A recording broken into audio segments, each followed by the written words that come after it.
There I was, standing in that luxurious hotel lobby, watching my own children walk away laughing toward the elevators without even looking back.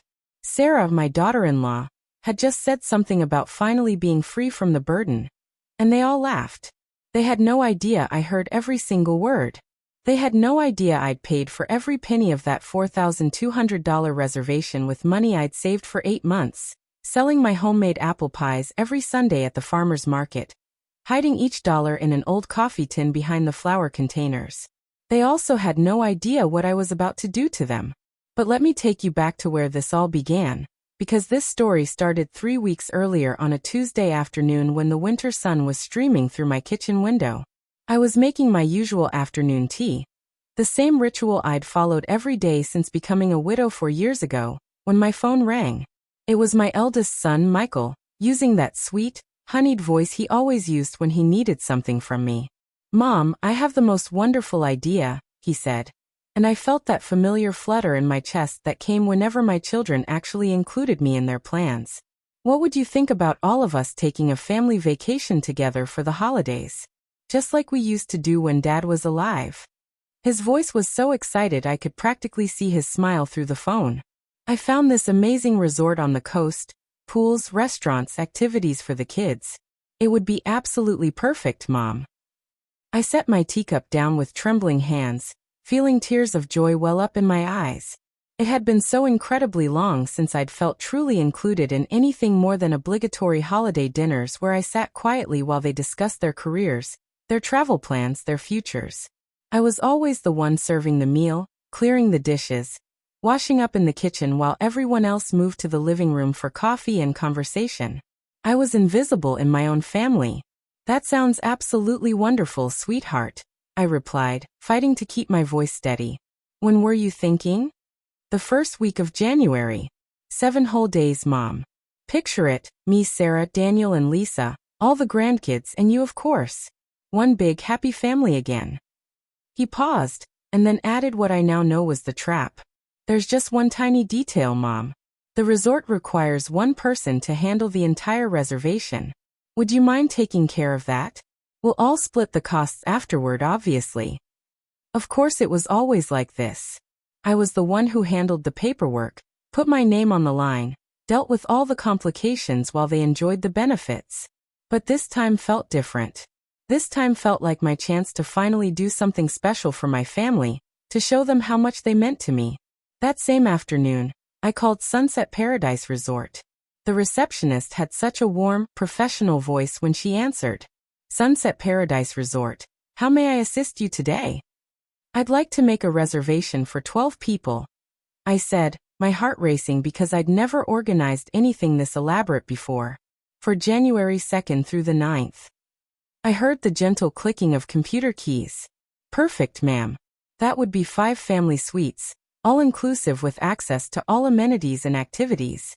The total comes to $4,200. My world stopped. $4,200. My monthly pension was only $800. I'd managed to save $800 from selling pies for 8 months. I was nowhere near having enough money. "Ma'am, are you still there?" "Yes, I'm sorry. Can I secure the reservation and pay the balance later?" "We require a 50% deposit to confirm the booking, ma'am. That would be $2,100. That night I couldn't sleep. I sat in my old rocking chair, calculating and recalculating the numbers over and over.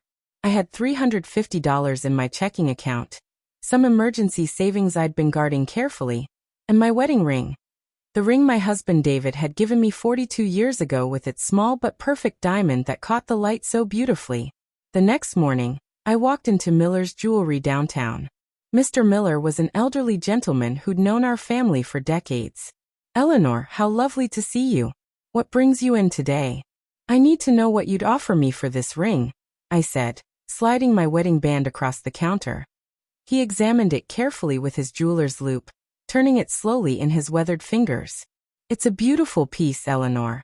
I could offer you $800. $800 for 42 years of marriage. But I thought about Michael's excitement, about finally having my whole family together and happy again. "I'll take it." With the money from my ring and my savings, I called the resort that afternoon and paid the deposit. The reservation was confirmed under my name, with my credit card as the guarantee. 5 family suites, 12 people, 7 days, everything included. Over the following weeks, every conversation I had with Michael or Daniel revolved around trip details, but never once did they mention the money. "We'll figure all that out later," they'd say dismissively. "The important thing is we'll all be together." I continued selling my pies every Sunday, taking on extra sewing work for neighbors, saving every possible dollar to cover the final payment. I turned my heat down to save on utilities. I ate less meat and walked everywhere instead of taking the bus. Everything was for this perfect family vacation that would finally bring us all together again. 3 days before departure, Michael called me, practically bouncing with excitement. "Mom, you have no idea how much we're all looking forward to this. The kids are over the moon. Sarah has everything packed already. How are the resort preparations coming along?" "Everything's ready, sweetheart. Just the final payment remaining." "Oh right, of course. Well, we'll sort all that out once we're there. The main thing is having fun together." The night before we left, I completed the full payment using my credit card. $2,100, my precious wedding ring, all my savings, plus the debt now sitting on my card. But it was worth every penny. I was finally going to have 7 perfect days with my beloved family. I had absolutely no idea what I was about to discover. The morning of departure, I was awake before sunrise. I'd packed my suitcase the previous evening, carefully folding each item. My best dresses, my mother's pearl necklace, comfortable walking shoes for the beach. I felt like a child on Christmas morning. It had been so long since I'd had something to anticipate with such pure joy. Michael was supposed to collect me at 7 a.m. We'd planned to travel together in 2 cars to the resort, which was a 3-hour drive along the coast. I put on my powder blue dress, the one Daniel always said made me look younger, and applied my makeup carefully. I wanted to look perfect for all the family photos we'd surely take. At 7:30, Michael honked from the street. I grabbed my suitcase, locked my front door, and walked to the car with a smile I couldn't contain. In the passenger seat, Sarah was scrolling through her phone. In the back, my 2 youngest grandchildren were absorbed in a tablet game. "Good morning, everyone," I said cheerfully as I settled into the car, but only the children responded with distracted "Hi, grandmas." Sarah barely glanced up from her screen and mumbled something that might have been a greeting. Michael started the engine immediately. "Are you ready for the perfect family vacation?"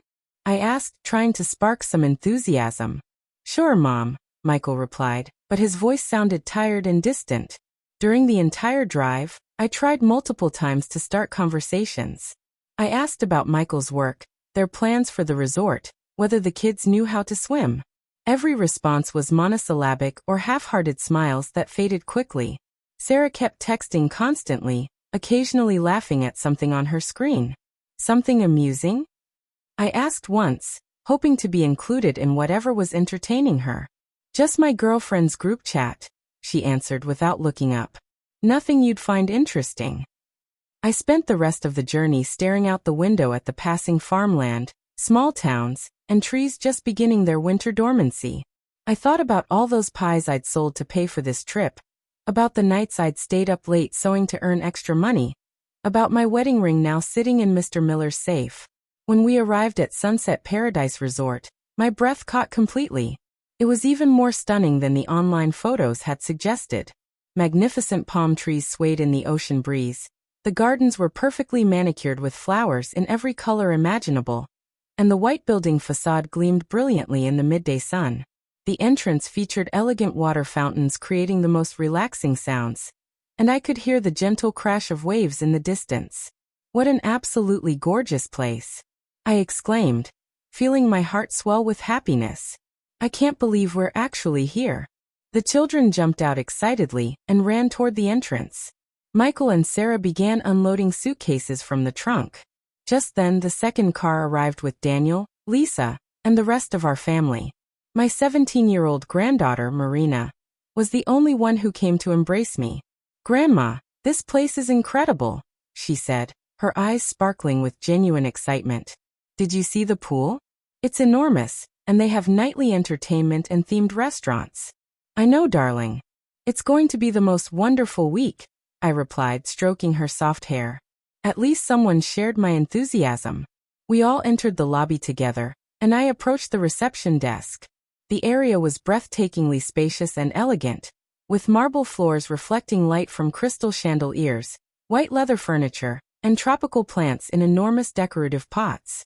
The air was perfumed with fresh flowers and ocean breeze.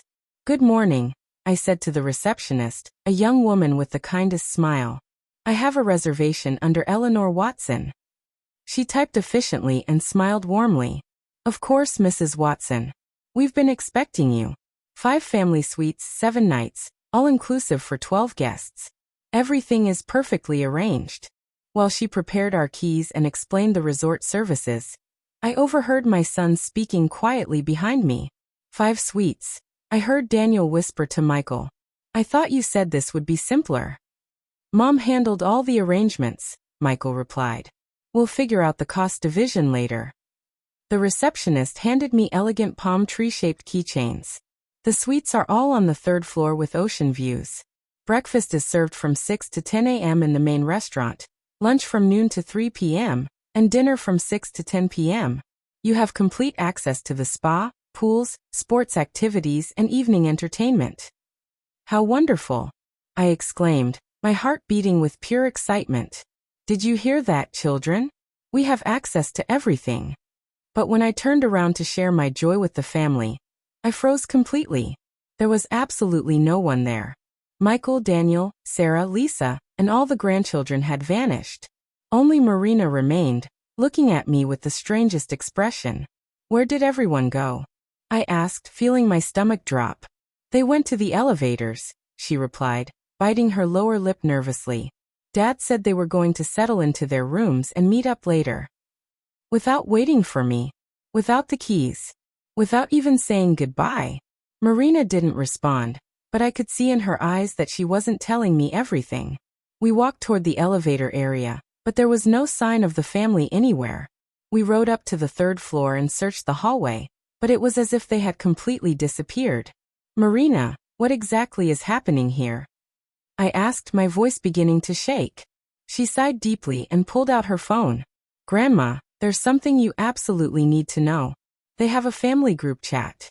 She paused as if the words were difficult to say. "What group chat?" "The one Dad, Uncle Michael, Mom, and Aunt Sarah created. It's called Drama-Free Vacation." Her voice became barely a whisper. "Grandma, they didn't want you to come on this trip." I felt as though the marble floor was shifting beneath my feet. "What do you mean they didn't want me to come?" "Michael invited me. He asked me to organize everything." Marina showed me her phone with trembling hands. On the screen, I could see their group chat. The most recent messages contained words that shattered my heart into pieces. "We've arrived. The old woman took care of everything as usual. Perfect. Now we can enjoy ourselves without her constantly hovering over us." Did you see how excited she got at reception? So embarrassing. Well, at least she's useful for something. Let her stay in her room watching TV while we enjoy everything. The words became blurry as tears filled my eyes. My throat constricted. $2,100, my wedding ring. 8 months of backbreaking work. Also, they could enjoy themselves drama-free without me. "Grandma," Marina's voice sounded distant. "Grandma, are you okay?" No, I wasn't okay. But I wasn't defeated either. Standing there in that hotel hallway, holding 5-room keys in my trembling fingers while Marina watched me with tear-filled eyes, something fundamental shifted inside me. Maybe it was watching my wedding ring disappear into Mr. Miller's hands. Maybe it was those 8 months of waking before dawn to bake pies for strangers. Maybe it was finally understanding that my own children saw me as nothing more than a walking wallet. Useful for paying bills and handling logistics, but an embarrassment to actually include.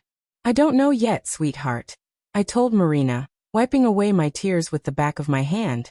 "But I'm not going to stand here and cry." The old Eleanor would have quietly accepted this humiliation, spent the next 7 days locked in her room ordering room service to avoid bothering the family in the restaurants, watching television while they enjoyed the pools, spa, and evening activities that I had sacrificed everything to provide. But something inside me had awakened. For the first time in my 65 years, I was going to put myself first. And if my children thought they could play games with me, they were about to discover they had seriously underestimated the woman who gave them life. The game was just beginning, and this time, I held all the cards. What happens next will shock you. Did I make the right choice? What would you have done in my place? Share your thoughts in the comments below and subscribe to Stories and Revenge to discover how this incredible story unfolds, and to hear more tales of justice served cold.